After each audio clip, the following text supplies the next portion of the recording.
Assalamualaikum warahmatullahi wabarakatuh. Berjumpa lagi dengan saya melalui materi kali ini yang akan saya bawakan, yaitu tentang sistem akuntansi pada ERP. Nah, di sini untuk materi kali ini saya tidak akan membahas lebih dalam materi tentang sistem akuntansi dasar, karena memang basic dari saya itu adalah dosen IT. Jadi saya akan menjelaskan lebih rinci, yaitu tentang proses alur dari akuntansi dan keuangan yang ada di dalam sistem ERP. Oke, sebelumnya kita harus tahu dulu kenapa kita harus mempelajari sistem akuntansi. Nah, SIA itu apa di sini? Sistem akuntansi itu bisa disingkat dengan SIA, ya, sistem akuntansi, di mana sistem sendiri adalah rangkaian dari 2 atau lebih komponen yang saling berhubung dan saling berinteraksi. Jadi ada beberapa komponen, ada beberapa item yang bisa saling berhubungan, di mana beberapa komponen tersebut mempunyai visi, yaitu harus mencapai tujuan tertentu.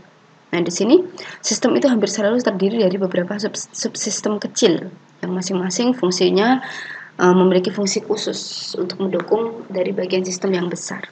Nah, SIA sendiri ini adalah sekumpulan sumber daya, seperti ada manusia, terus juga ada peralatan, ada juga ini di mana manusia dan peralatan ini dirancang untuk mengubah data keuangan dan data lainnya yang kemudian nanti akan menjadi informasi. Nah, SIA sendiri ini terdiri dari beberapa komponen. Yang pertama ada orang-orang yang terkait, kemudian ada prosedur, ada juga data software, dan juga ada infrastrukturnya.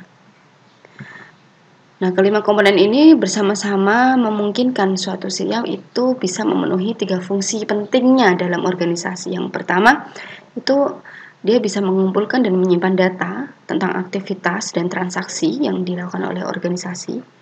Kemudian, mengubah data menjadi informasi yang berguna bagi pihak manajemen dalam membuat keputusan dalam aktivitas perencanaan, pelaksanaan, dan pengawasan. Kemudian menyediakan pengendalian yang memadai agar tujuannya yaitu harta organisasi itu bisa terjaga. Nah, tujuan dari SIA itu seperti itu, di mana dia memiliki visi besar untuk menjaga organisasi agar tidak kolaps, agar tidak rugi besar.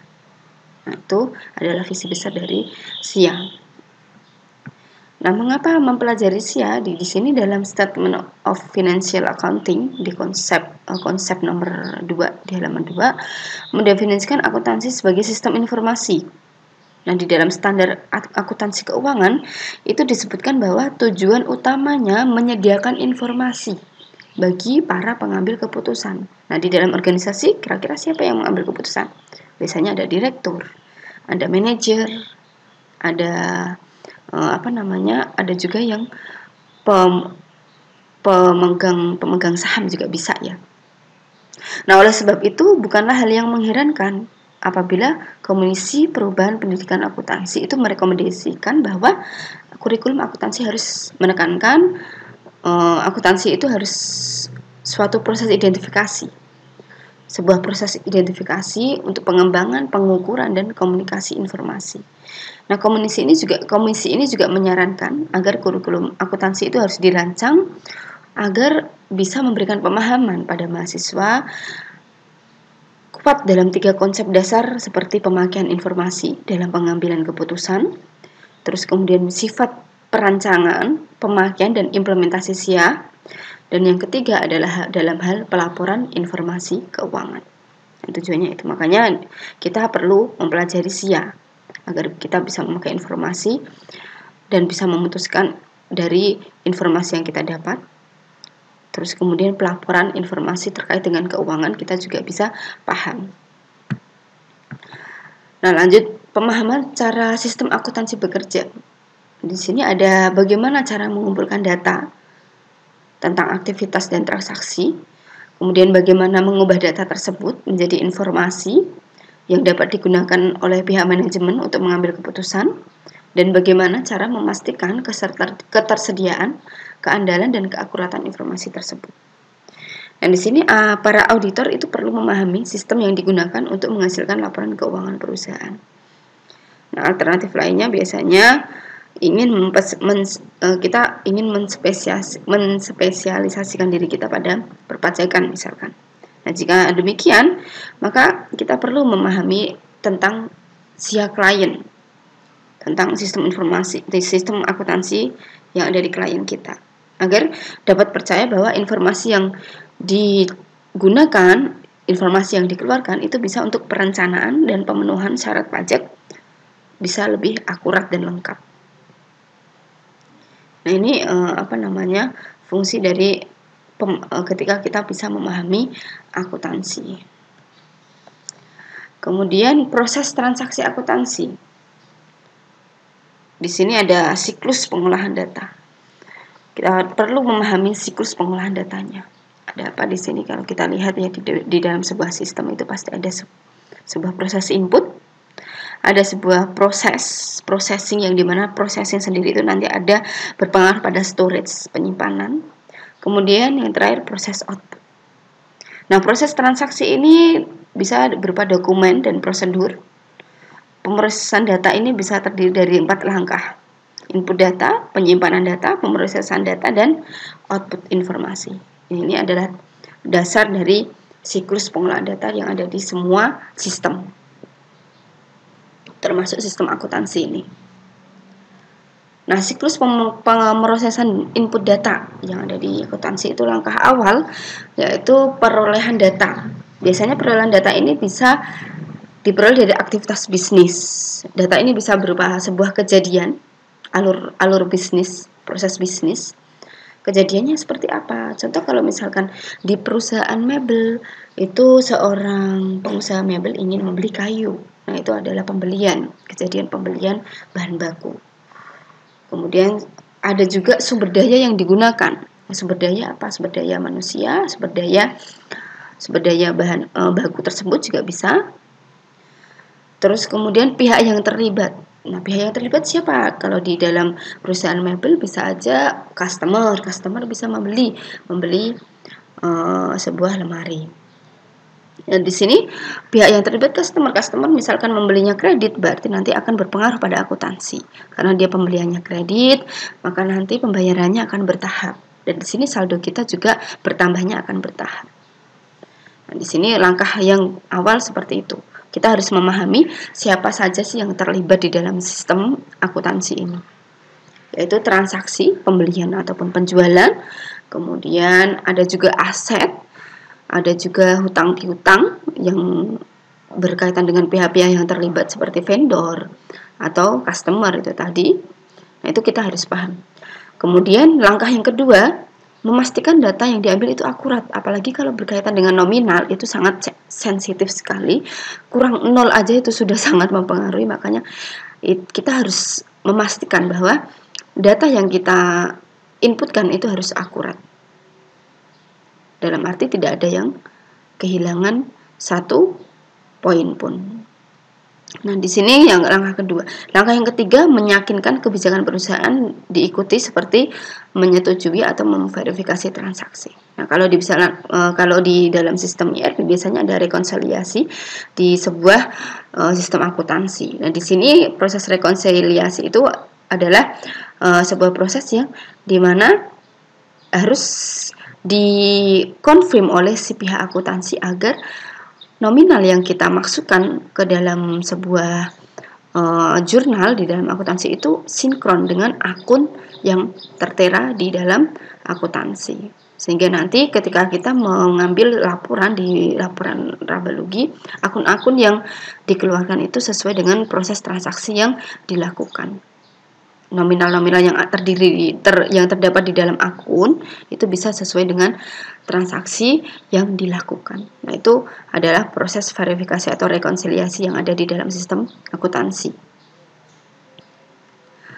Kemudian siklus penyimpanan data. Nah, ini siklus penyimpanan data bisa di sini ada buku besar. Kalau di dalam akuntansi ada buku besar ya. Buku besar itu ada dua, ada buku besar umum, ada buku besar pembantu. Nah, buku besar umum ini berisi ringkasan level data yang biasanya di setiap untuk setiap akun aktiva dan kewajiban, ekuitas dan pendapatan dan berorganisasi.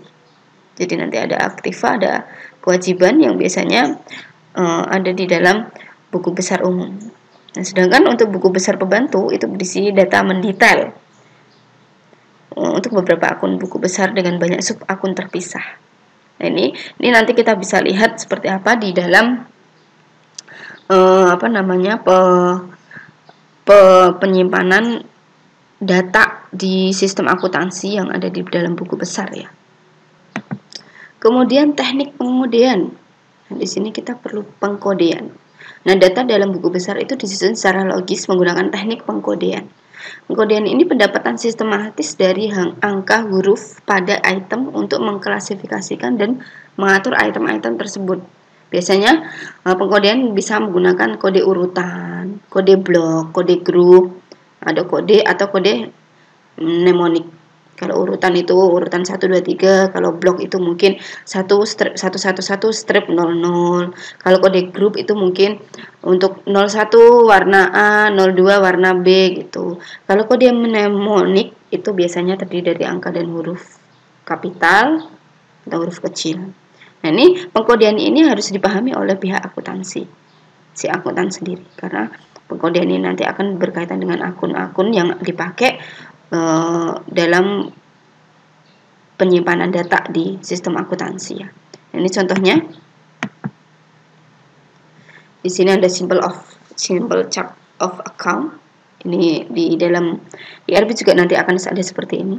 Ini ada kode blok 100 main 199 di mana dia sebagai akun name-nya itu adalah current asset.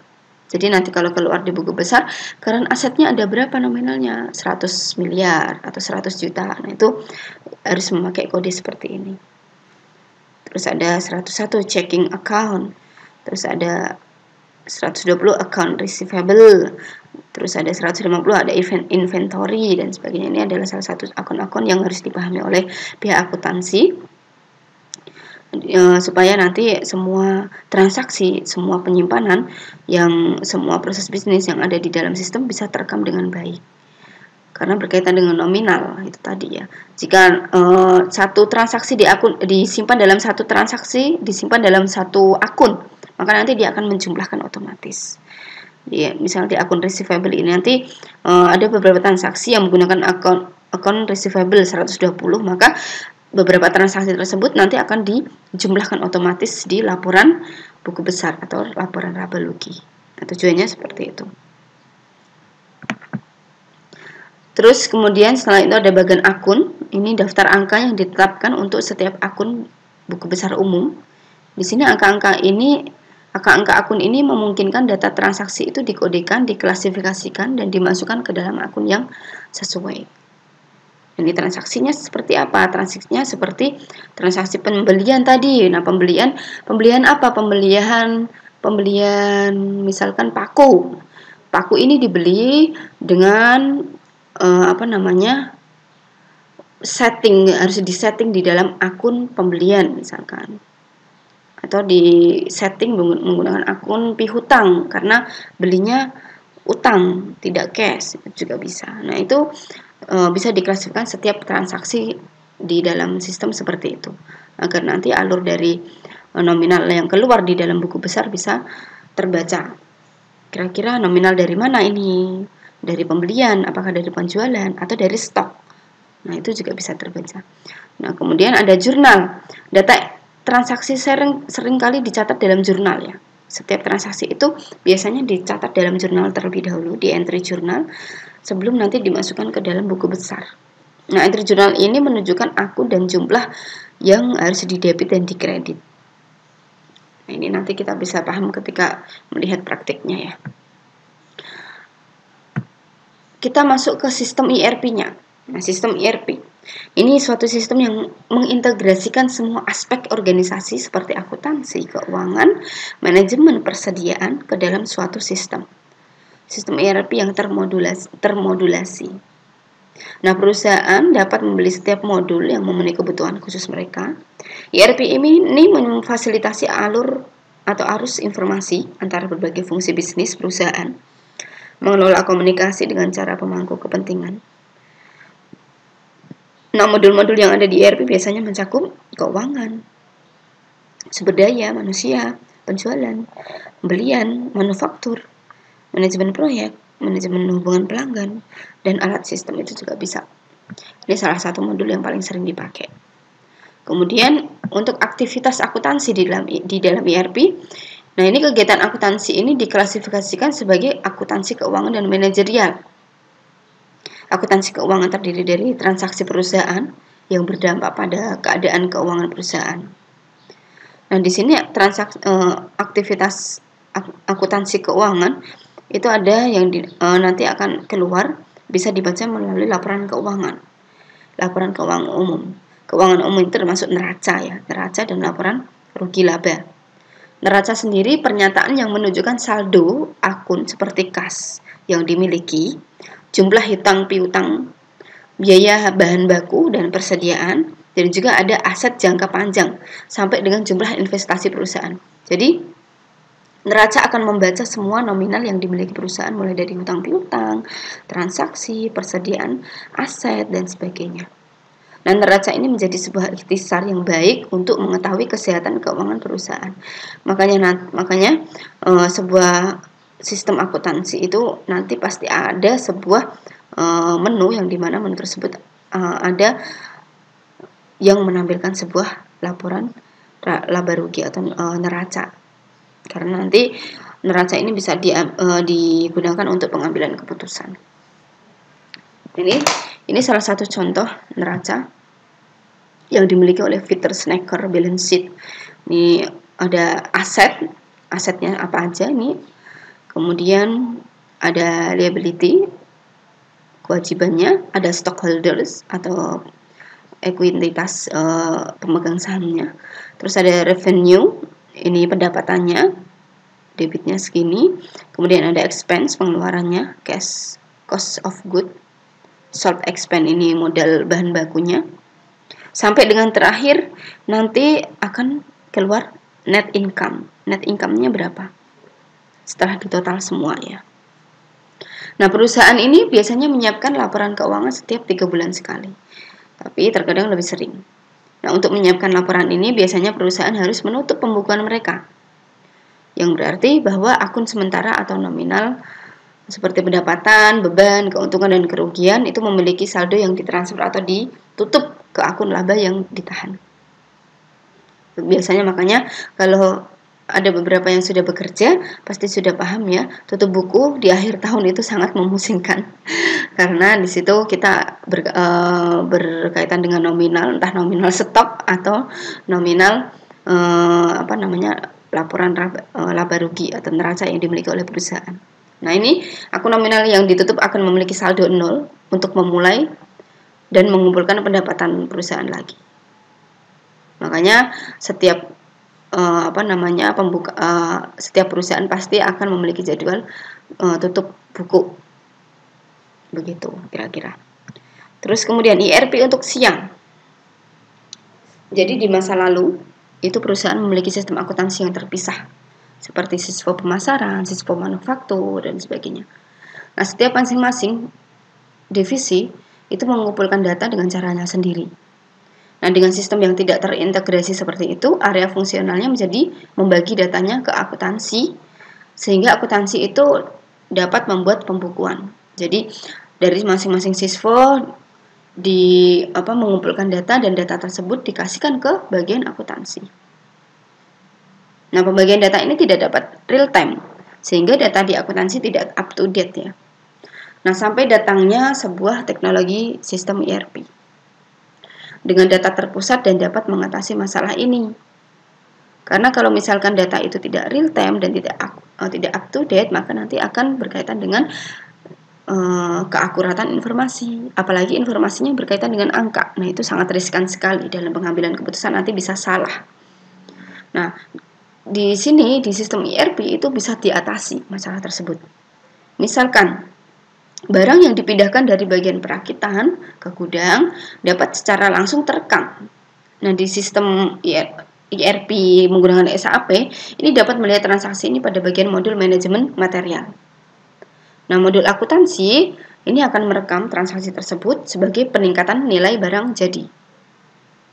Karena di material tersebut, di inventory tersebut ada barang jadi dari proses manufaktur.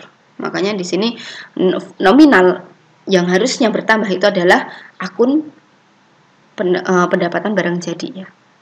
Persediaan barang jadi. Nah, itu akan terekam otomatis di modul akuntansi.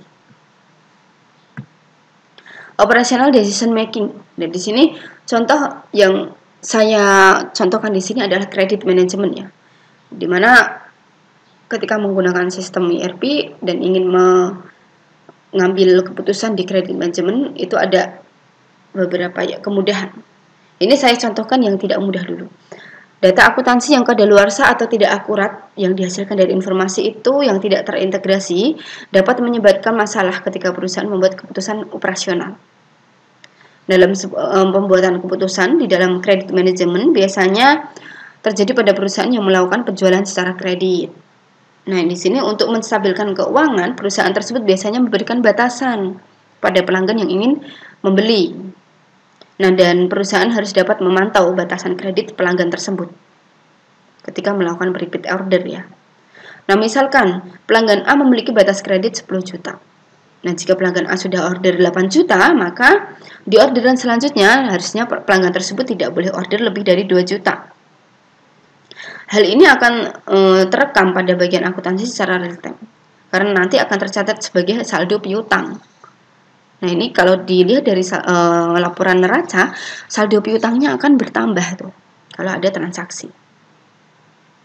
Terus sistem dapat memberikan notifikasi. Ketika kita menggunakan sistem ERP, maka sistem tersebut harusnya bisa memberikan notifikasi ketika pelanggan tersebut order 3 juta karena melebihi batas kredit 10 juta ya. Makanya di sini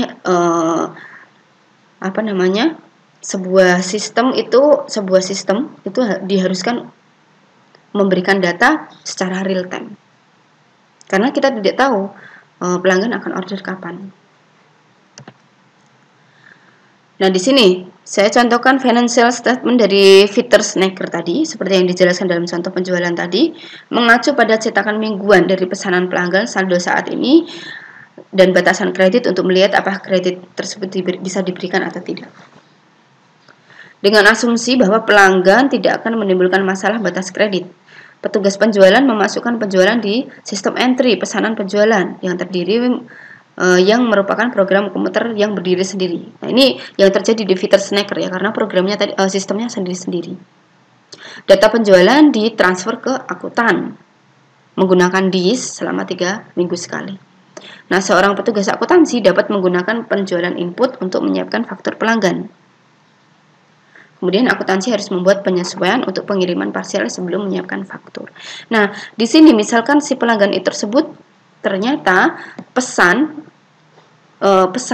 barang. Ketika pelanggan tersebut memiliki batas limit order hanya 2 juta, tapi dia pesan 3 juta dan sedangkan data yang ditransfer dari pihak penjualan ke akuntansi itu belum up to date, maka mengakibatkan bisa saja pihak akuntansi memberikan penjualan tersebut dengan nominal yang melebihi batas kredit. Karena apa? Karena itu tadi masalahnya adalah data harus ditransfer menggunakan DIS yang tidak secara real time, yang tidak terpusat. Nah, ini akan menimbulkan pembengkakan biaya ya, yang akan timbul di bagian akuntansi akan menimbulkan pembengkakan biaya karena batasan kredit tidak bisa diterapkan. Seperti itu. Nah, prosedur kredit manajemen ERP. Nah, sekarang kita lihat bagaimana sistem ERP itu dapat membantu manajemen kredit. Manajemen kredit di ERP misalkan Peter Snacker itu menggunakan SAP. Nah, kalau tadi sebelumnya Peter Snacker belum menggunakan ERP, di sini jika Peter Snacker itu menggunakan ERP, sistem akan memungkinkan FS atau Peter Snacker itu menetapkan kredit batas untuk setiap pelanggan. Nah, perusahaan ini dapat mengkonfigurasi sejumlah opsi pemeriksaan kredit di sistem ERP tadi. Nah, jika pesanan disimpan akan menyebabkan pelanggan melebihi kredit batasnya. Maka jika pelanggan melebihi batas kredit, maka sistem akan mengeluarkan peringatan bahwa menunjukkan jumlah pesanan terlampaui batas kredit atau melampaui batas kredit. Nah, karena sistem mengeluarkan peringatan, pesanan dapat disimpan tapi akan diblokir dari pemrosesan yang lebih lanjut sampai masalah kredit diselesaikan. Begitu cara kerja di sistem ERP. Jadi akan mengeluarkan notifikasi bahwa si pelanggan yang melebihi batas kredit tidak bisa melanjutkan pembelian. Nah, seringkali di sini perusahaan tidak mengkonfigurasi sistem ya untuk memberikan peringatan. Nah, analisis profitnya seperti apa? Kalau tadi kasus kreditnya, di sini analisis profitnya. Manajer bisnis biasanya menggunakan data akuntansi untuk melakukan analisis ya, untuk profitabilitas perusahaan dan produknya. Nah, jika melihat kasus pada FS, Peter Snecker tadi, akan mengakibatkan pencatatan keuangan itu tidak konsisten. Di mana dikarenakan setiap divisi menyimpan datanya sendiri dan setiap divisi harus memberikan data setiap 3 minggu sekali menggunakan disk ke pihak akuntansi. Maka di sini pencatatan keuangan tidak akan konsisten. Misalkan manajemen FS ini ingin mengevaluasi efisiensi produk operasinya. Produk sendiri menggunakan catatan kertas. Jadi data harus diambil dari catatan kertas dan dimasukkan ke dalam spreadsheet. Seperti yang sering terjadi, biasanya catatan kertas itu mungkin tidak akurat. Oh, mungkin bisa aja catatan kertas hilang. Oh, mungkin bisa aja catatan kertas itu angkanya tidak jelas. Yang kelihatannya angkanya 8 jadi 6. Nah, itu bisa saja. Terus kemudian seperti yang sering di sini dapat dibayangkan ya, seperti yang di sini saya jelaskan, bisa dibayangkan divisi perusahaan itu bisa menyimpan data yang sama tentang suatu informasi, tapi seringkali sistem masing-masing divisi itu dibuat pada waktu yang berbeda. Masing-masing menggunakan sistem file yang berbeda. Jadi untuk menjawab pertanyaan manajer berapa analisis profitabilitas perusahaannya, setidaknya satu set data itu perlu dimasukkan kembali ke dalam untuk analisis gabungan. Jadi si pihak akuntansi harus menganalisis dari beberapa subdata yang terpisah-pisah, dan ini pasti akan membutuhkan waktu yang lama karena mencari dari data yang terpisah itu tadi, atau dari data yang masih cetakan kertas itu tadi. Itu sangat menyulitkan pihak akuntansi ya. Nah, manajemen report dengan ERP. Sistem ERP yang terintegrasi ini penggunaan database dan membuat pelaporan manajemen itu bisa terintegrasi dengan mudah. Meskipun biasanya pembuatan laporan ini suatu hal yang mudah, akan tetapi sistem yang terintegrasi dapat menghasilkan laporan yang tepat pada situasi yang tepat. Karena kan si audit dari perusahaan itu kan tidak tahu kapan datangnya. Jadi mau nggak mau si akuntansi itu harus menyediakan sebuah report yang benar-benar valid. Nah, makanya dengan sistem ERP ini sejumlah besar informasi bisa tersedia untuk tujuan pelaporan. Seperti yang kita lihat, ketika sistem ERP digunakan, semua transaksi bisa dari semua divisi akan tersimpan ke dalam database yang terpusat. Nah, setiap transaksi, setiap divisi akan memiliki nomor unik. Nomor unik ini akan dapat diakses lebih cepat jika dibutuhkan di divisi lain. Ini kalau ini bisa kita lihat. Nah, kalau ini bisa kita lihat ketika nomor transaksi itu memiliki nomor unik. Nomor uniknya seperti ini. Di sini ada PO 0003, di mana di PO ini sudah terdapat nomor unik ketika melakukan transaksi pembelian. Di dalam PO pun ada nomor unik lagi setiap pembuatan ini ya, proses ya. Mungkin di dalam penerimaan di sini akan ada nomor unik lagi bahwa barang yang diterima itu sudah masuk ke warehouse. Makanya di sini ada nomor unik WH-IN 0003. Nah, ini kelebihan dari ERP. Maka dengan nomor unik ini, setiap transaksi dan setiap proses jalannya produk yang barusan ditransaksi itu akan terlihat. Nah, invoice-nya pun akan terlihat. Nah, ini invoice-nya pun akan terlihat seperti ini untuk tagihan. Ini juga memiliki nomor unik sendiri, bill 2021-09-003. Nah, ini kelebihan dari ERP. Semuanya tercatat dalam nomor yang unik. Kalau purchase, nomor uniknya mulai dari PO. Kalau inventory-nya di confirm, di accept, di delivery, maka nanti dia masuk ke warehouse, nomor uniknya WH. Kalau sudah dibayar, maka nomor uniknya bill. Nah, ini salah satu kelebihan dari akuntansi di dalam ERP.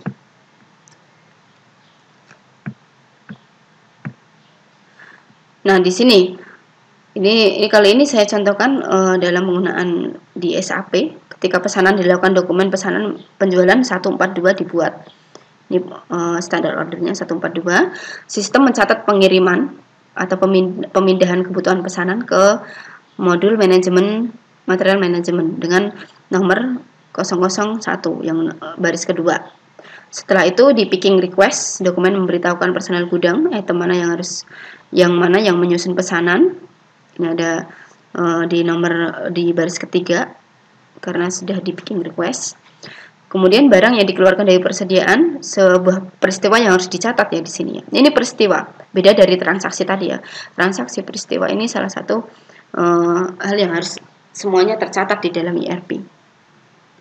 Peristiwa itu seperti barang yang dikeluarkan dari persediaan, itu dicatat juga. Ini ada historinya 101. Kemudian setelah barang dikeluarkan, ada juga faktur agar pelanggan ditagih. Ketika ini barang yang sudah jadi dibeli oleh pelanggan, maka nanti ada penagihan. Ini ada penagihan invoice 001. Setelah itu akan di-entry ke akuntansi. Accounting dokumen ini 481. Ini pengentrian invoice ya, bahwa terjadi proses transaksi penjualan, mulai dari pembelian barang, terus proses picking request, terus proses goods issue sampai dengan account dokumen. Semuanya tercatat dan memiliki nomor unik sendiri. Nah, akuntansi pada ODO. Nah, ini yang kita akan bahas nanti di praktikum, bahwa dalam menjalankan aplikasi ODO dengan modul-modul yang terintegrasi satu dengan yang lain, maka kita perlu memperhatikan setting awal dari modul akuntansi. Nah, perhatian pada setting awal akuntansi ini penting karena semua modul itu akan membuat journal entry. Modul purchase akan membuat journal entry, modul customer akan membuat journal entry, modul inventory akan membuat journal entry. Semuanya akan terjadi membuat journal entry ketika terjadi transaksi. Karena semua barang, semua transaksi itu berkaitan dengan nominal atau keuangan perusahaan. Makanya harus perlu disetting dulu untuk memulai akuntansi menggunakan ERP ODO. Nah, setting awal akuntansi itu bisa men-save up data perusahaannya apa, akun bank perusahaannya apa, periode akuntansinya berapa. Maksudnya periode akuntansi itu tutup bukunya kapan? Setiap akhir tahun kah? Atau setiap bulan kah? Atau 3 bulan sekali kah? Kemudian set up chart of account-nya. Nah, di sini akun yang dipakai itu akun apa saja? Mungkin akun kas, akun bank, akun piutang, akun persediaan awal, persediaan barang jadi, persediaan barang proses. Nah, itu semuanya harus ditentukan oleh si pihak akuntan terlebih dahulu. Baru nanti kita ngeset barang-barang yang perlu dibeli untuk diproses produksi sampai dengan barang-barang yang jadi untuk dijual. Nah, semuanya nanti harus diset di akun-akun yang sesuai. Kalau barang baku, misalkan paku tadi, paku kan barang baku ya. Nah, maka paku itu juga harus diset di akun persediaan barang baku. Maka nanti nominal barang bakunya akan muncul berapa nominalnya. Kemudian misalkan barang jadi seperti lemari. Nah, lemarinya juga diset. Akuntansinya akunnya pakai akun nomor berapa, akun persediaan barang jadi. Nah, maka ketika kita mencetak laporan laba rugi, maka akan keluar nominal. Akun persediaan barang jadi nominalnya sekian. Itu untuk persediaan barang jadi dan persediaan bahan baku ya. Beda lagi kalau transaksi penjualan. Transaksi penjualan itu juga nanti harus diset ya. Ini biasanya terset otomatis untuk transaksi penjualan, akan terset otomatis di akun penjualan barang.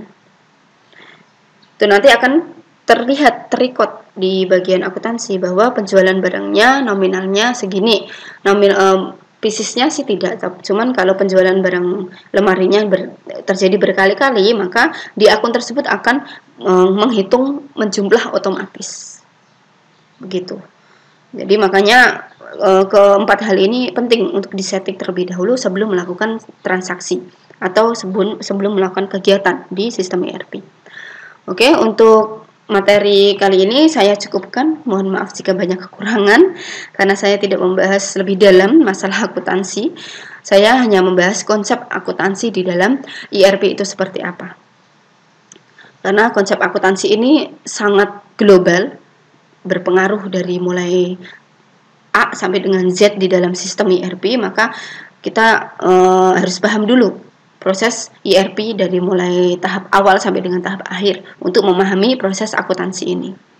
Oke, sekian materi dari saya. Misalkan nanti ada pertanyaan bisa ditanyakan di sesi diskusi. Saya akhiri.